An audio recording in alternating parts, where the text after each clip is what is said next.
नमस्कार दोस्तों, मैं अर्जुन आपका स्वागत करता हूं स्टी बाय अर्जुन के यूट्यूब चैनल में। तो दोस्तों, आज की हमारी क्लास है गंगा नदी तंत्र के बारे में। आज की हमारी दूसरी क्लास है। तो दोस्तों, वीडियो को अंत तक जरूर देखना ताकि सभी क्वेश्चन जो है आपको आसानी से याद हो जाएं। साथ ही दोस्तों, अगर आप हमारे चैनल पर पहली बार आएँ तो हमारे चैनल को भी सब्सक्राइब कर लीजिएगा। साथ ही बेल आइकन को प्रेस कर लीजिएगा ताकि हमारे आने वाले वीडियो का नोटिफिकेशन जो है आप तक पहुंचता रहे। चलिए दोस्तों, वीडियो को स्टार्ट करते हैं। तो आज की क्लास में हम जानने वाले हैं गंगा नदी तंत्र के बारे में, और आज की हमारी दूसरी क्लास है भारत की नदियों के बारे में। तो दोस्तों, 2 मिनट जो है आप कल की क्लास का रिवीजन कर लेते हैं ताकि आप सभी को अच्छे से सब कुछ याद हो जाए। कल की क्लास में हमने जाना था भारत की नदियों के बारे में। भारत की नदियों को हम 2 भागों में बांट कर पढ़ते हैं, उत्तर भारत की नदियाँ और दक्षिण भारत की नदियाँ। उत्तर भारत की नदियों की हम बात करते हैं तो इसमें गंगा नदी तंत्र, सिंधु नदी तंत्र और ब्रह्मपुत्र नदी तंत्र पढ़ते हैं उत्तर भारत की नदियों में। और जबकि दक्षिण भारत की नदियों की हम बात करते हैं तो इनको हम 2 भागों में बांट कर पढ़ते हैं, यानी अरब सागर में जल गिराने वाली नदियाँ और बंगाल की खाड़ी में जल गिराने वाली नदियाँ। तो जो दक्षिण भारत या प्रायद्वीप भारत की नदियाँ, ये जो है कुछ नदियाँ अरब सागर में जल गिराती हैं और कुछ नदियाँ जो है बंगाल की खाड़ी में अपना जल गिराती हैं। अब दोस्तों, इसके बाद हमने बात की थी गंगा नदी तंत्र के बारे में। तो जैसे सबसे पहले हमने बात की थी पंचनद, किसके बारे में? पंचप्रयागों के बारे में। पंचप्रयाग कहाँ पे है? उत्तराखंड में पड़ता है पंचप्रयाग। प्रयाग की यदि बात की जाए तो 2 नदियों के मिलने से बनता है प्रयाग। यानी यदि हम बात करते हैं बद्रीनाथ या सतोपत ग्लेशियर से एक नदी निकलती जिसका नाम है अलकनंदा, और इसके बाद जो इसमें धौली गंगा नदी आकर मिलती है। तो इसके बाद जो है जब ये दोनों आपस में मिलती हैं तो विष्णु प्रयाग का निर्माण करती हैं। इसके बाद जो इसमें नंदाकिनी नदी मिलती है। अलकनंदा में जो नंदाकिनी नदी आकर मिलती है। तो इसके बाद ये है यहाँ पे नंदाकिनी नंद प्रयाग। फिर इसके बाद ये पिंडार नदी यहाँ पे मिलती है कर्णप्रयाग। इसके बाद ये है केदारनाथ ग्लेशियर, यहाँ से जो है ये निकलती है मंदाकिनी नदी। जब ये अलकनंदा में यहाँ पे मिलती है तो रुद्रप्रयाग का निर्माण होता है। गंगोत्री ग्लेशियर से भगीरथी निकलती है यहाँ से। जब दोस्तों ये यहाँ से इस प्रकार यहाँ पे मिलती है देवप्रयाग में, अलकनंदा में, तो यहाँ पे देवप्रयाग का निर्माण होता है और यहाँ से इन दोनों की संयुक्त धारा गंगा के नाम से जो है बहना स्टार्ट करती है। तो ये आपको अच्छे से याद रखना है। तो ये आपको पता लगा होगा कौन सा प्रयाग जो है किसके मिलने से बना है। इसके बाद हमने बात की थी गंगा के बारे में। जैसे गंगा नदी की हम बात करते हैं, भारत की सबसे लंबी नदी कौन सी है? गंगा नदी है, जिसकी लंबाई है 2525 किलोमीटर। और यदि हम बात करते हैं गंगा की सबसे पहली सहायक नदी कौन सी है? रामगंगा नदी है, जिसका उद्गम जो है उत्तराखंड के पौड़ी गढ़वाल जिले में जो है दूधा टोली के दक्षिणी ढलानों से होता है। फिर आती है गोमती। गोमती के बाद घाघरा, गंडक, कोसी, ये तीनों नेपाल हिमालय से। इसके बाद पश्चिम बंगाल के दार्जिलिंग से एक नदी निकलती है जिसका नाम है महानंदा नदी। फिर इसके बाद जो है दोस्तों यमुना नदी इसकी सहायक नदी है गंगा की, जो कि सबसे लंबी पश्चिम से निकलने वाली इसकी सहायक नदी है, जिसकी लंबाई है 1376 किलोमीटर और ये यमुनोत्री ग्लेशियर से निकलती है। सोन नदी भी इसी की सहायक नदी है, जो कि उत्तर दिशा में बहती है, अमरकंटक चोटी से जो है निकलती है। अब गंगा की एक ऐसा सहायक नदी है जिसका नाम है हुगली। यानी जब पश्चिम बंगाल से होकर जो है गंगा नदी बहती है तो यहाँ से जो है एक पश्चिम बंगाल के फरक्का नामक स्थान से जो है गंगा नदी से एक नदी निकाली गई है जिसका नाम है हुगली नदी। तो इसका मतलब हुगली जो है गंगा की असहायक नदी है। सहायक और असहायक, सहायक का मतलब होता है जो कि गंगा नदी में अपना जल गिराती हैं, और असहायक का मतलब होता है जो कि गंगा नदी से नदी निकाली जाती है।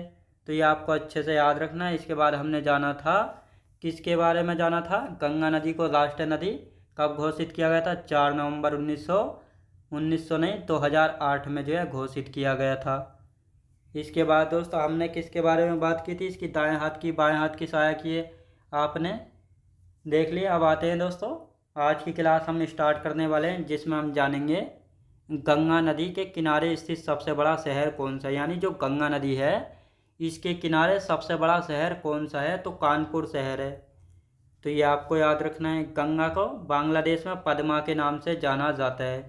यानी जब गंगा नदी जो है 5 राज्यों में बहती है, उत्तराखंड से निकलती है, फिर यूपी जाती है, फिर यूपी के बाद दोस्तों बिहार, फिर कहाँ पे? झारखंड, झारखंड के बाद पश्चिम बंगाल, और पश्चिम बंगाल के बाद जब जाती है बांग्लादेश में तो बांग्लादेश में इसको पद्मा के नाम से जाना जाता है गंगा को।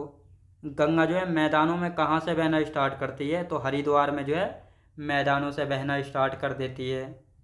गंगा के मुहाने की बात करते हैं। मुहाने से मतलब होता है दोस्तों जहाँ पर नदी अंतिम रूप से अपना जल गिराती है तो उसको मुहाना कहते हैं।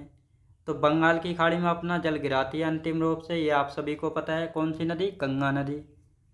विश्व का सबसे बड़ा डेल्टा गंगा और ब्रह्मपुत्र डेल्टा है। इसको सुंदरबन का डेल्टा भी जो है कहा जाता है। तो विश्व का जो है सबसे बड़ा डेल्टा कौन सा है? गंगा ब्रह्मपुत्र डेल्टा है, जिसको सुंदरबन का डेल्टा भी कहा जाता है।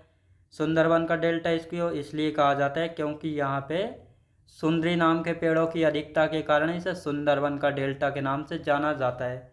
अब आप सोच रहे होंगे डेल्टा होता क्या है? तो ये है डेल्टा। अब डेल्टा की हम बात करते हैं तो आप सभी ने देखा होगा जितनी भी बड़ी बड़ी नदियाँ गंगा ब्रह्मपुत्र सिंधु, ये जब बहती हैं तो अपने साथ जो है बहुत सारा सेडिमेंट यानी अपसाद बहा कर लाती हैं, जैसे धूल मिट्टी कंकड़ बालू पत्थर टूटे फूटे पेड़ सेड़, ये बहुत सारा अपसाद यानी सेडिमेंट बहा कर लाती हैं। जब ये दोनों गंगा और ब्रह्मपुत्र नदी जो है आपस में मिलती हैं बंगाल की खाड़ी में गिरने से पहले, तो ये क्या करती हैं बंगाल की खाड़ी में गिरने से पहले जो है इनकी स्पीड जो है बहुत कम हो जाती है। तो इनका जो अपसाद है यहाँ पर ये इकट्ठा होना स्टार्ट हो जाते हैं और नदियाँ जो हैं ये अलग अलग स्थानों से जो है बहना स्टार्ट कर देती है। तो ये आपको अच्छे से याद रखना है। यानी ये जो मिट्टी के अलग अलग ढेर दिखाई दे रहे हैं ये अपसाद जो है इकट्ठा हो गया है और नदियाँ जो है इन अलग अलग स्थानों से बहना स्टार्ट कर देती हैं। तो इसी को क्या, इसी को डेल्टा जो है कहा जाता है। तो ये आपको अच्छे से याद रखना है। अब गंगा की सहायक नदी की हम बात करते हैं। गंगा की सहायक नदी है यमुना, जो कि 1376 किलोमीटर लॉन्ग है और ये जो है गंगा की सबसे लंबी सहायक नदी है, जिसका उद्गम यमुनोत्री ग्लेशियर से होता है। चोटी पूछा जाएगा तो बंदरपुर चोटी से होता है। गंगा की सबसे लंबी पश्चिम से निकलने वाली सहायक नदी है। उद्गम यानी ओरिजिन जहाँ से नदी स्टार्ट होती है यमुनोत्री ग्लेशियर से। चोटी पूछा जाएगा तो बंदरपुर चोटी से निकलती है यमुना नदी। तो ये आपको अच्छे से यहाँ पे याद रखना है। अब यहाँ पे हम बात करेंगे, ये तो गंगा की सबसे लंबी सहायक नदी हो गई। अब यमुना नदी जो है गंगा से प्रयागराज नामक स्थान पर जो है मिलती है, यानी गंगा में जो है यहाँ पे मैं लिख लेंगे गंगा में प्रयागराज नामक स्थान पर जो है मिलती है। तो गंगा और यमुना कहाँ पर मिलती हैं? प्रयागराज नामक स्थान पर जो है आपस में मिल जाती हैं। तो ये आपको अच्छे से यहाँ पे याद रखना है। अब ये मैंने यहाँ पे बनाई हुई है दोस्तों यमुना नदी, ये है दोस्तों यमुना। तो ये आपको अच्छे से याद रखना है। ये जो इस प्रकार यहाँ पे बह रही है, ये जो है इस प्रकार यहाँ पे बह रही है, ये है इसकी सहायक नदी टोंस और ये हिंडन, ये बाएं तट की सहायक नदियाँ हैं जो कि बाएं तरफ से इसमें जल गिरा ली हैं। ये चंबल सिंध बेतवा कैन, चंबल सिंध बेतवा कैन ये दाएं तट की सहायक नदियाँ हैं जो कि दाएं तरफ से जो है इसमें जल गिराती हैं यमुना नदी में। तो ये आपको अच्छे से यहाँ पे याद रखना है। अब आते हैं दोस्तों यमुना की सहायक नदियाँ। तो यमुना की सहायक नदियाँ चंबल सिंध बेतवा कैन टोंस और हिंडन। तो ये 6 नदियाँ हैं। किसकी सहायक नदियाँ? ये 6 की 6 जो है किसकी सहायक नदियाँ? यमुना की। चंबल सिंध बेतवा कैन टोंस और हिंडन। अब यहाँ पे हम बात करेंगे चंबल नदी की। तो दोस्तों जौन सी नदी महत्वपूर्ण है जिससे क्वेश्चन पूछे जाते हैं, केवल हम उन्हीं नदियों को करेंगे, बाकी एक्स्ट्रा नहीं करेंगे जिनसे क्वेश्चन नहीं बनते हैं। अब यहाँ पे बात करते हैं चंबल नदी की। तो चंबल नदी जो है यमुना की सहायक नदी है जिसकी लंबाई है 960 किलोमीटर लॉन्ग है। चंबल नदी कितनी? 960 किलोमीटर लॉन्ग है। अब चंबल के उद्गम की यदि बात की जाए, चंबल नदी का उद्गम मध्य प्रदेश के मऊ में जानापाव पहाड़ी पड़ती है, यहाँ से जो है चंबल नदी का उद्गम होता है। यानी मध्य प्रदेश राज्य के मऊ जिले में जानापाव पहाड़ी पड़ती हैं, यहीं से जो है चंबल नदी का उद्गम होता है। चंबल नदी कितने राज्यों से होकर बहती है? 3 राज्यों से, मध्य प्रदेश राजस्थान और यूपी में, इन 3 राज्यों में बहती है। सहायक नदी है इसकी बनास क्षिप्रा काली सिंधु और पार्वती। तो ये आपको अच्छे से याद रखना है। बनास क्षिप्रा काली सिंधु और पार्वती ये चंबल की सहायक नदियाँ हो जाती है, बनास क्षिप्रा काली सिंधु और पार्वती। अब ये यहाँ पर जो है ये निकाली गई है चंबल नदी जो कि उत्तर पूर्व दिशा में बहती है, मध्य प्रदेश के मऊ में जानापाव पहाड़ी से इसका उद्गम होता है। बनास नदी बाएं तट की सहायक नदी है और ये क्षिप्रा काली सिंध पार्वती ये जो है दाएं तट की सहायक नदियां हैं जो कि दाएं तरफ से जो है चंबल नदी में अपना जल गिराती हैं। तो ये आपको अच्छे से याद रखना है। ये चारों जो है चंबल की सहायक नदियां हैं। बनास हो गई, क्षिप्रा काली सिंध और पार्वती। अब चंबल नदी की यदि बात की जाए तो ये उत्तर प्रदेश के इटावा ज़िले के पास यमुना में अपना जल गिराती है, मिल जाती है। यानी जो चंबल नदी है ये जो है यूपी के इटावा ज़िले के पास यमुना नदी में मिल जाती है। तो ये आपको अच्छे से यहाँ पे याद रखना है। आप दोस्तों यहाँ पे हम बात करते हैं चंबल नदी पर जो है कौन कौन से डैम यानी बांध जो है बने हुए हैं, जिनको हम डैम, बांध या परियोजनाएं कहते हैं। जैसे चंबल नदी पर गांधी सागर बांध है जो कि मध्य प्रदेश में बना हुआ है। राणा प्रताप सागर बांध है, ये राजस्थान में है। जवाहर सागर बांध ये राजस्थान में। कोटा बैराज ये भी राजस्थान में। तो ये 4 डैम जो है चंबल नदी पर बने हुए हैं। तो ये आपको अच्छे से याद रखना है। जैसे चंबल नदी पर गांधी सागर बांध मध्य प्रदेश में, राणा प्रताप सागर बांध राजस्थान में, जवाहर सागर बांध राजस्थान में और कोटा बैराज भी जो है राजस्थान में है। तो ये आपको अच्छे से यहाँ पे याद रखना है। ये है यमुना नदी, ये जो है विलो वाली ये यमुना नदी है और ये इलाहाबाद में जो है यहाँ पे मिल जाती है।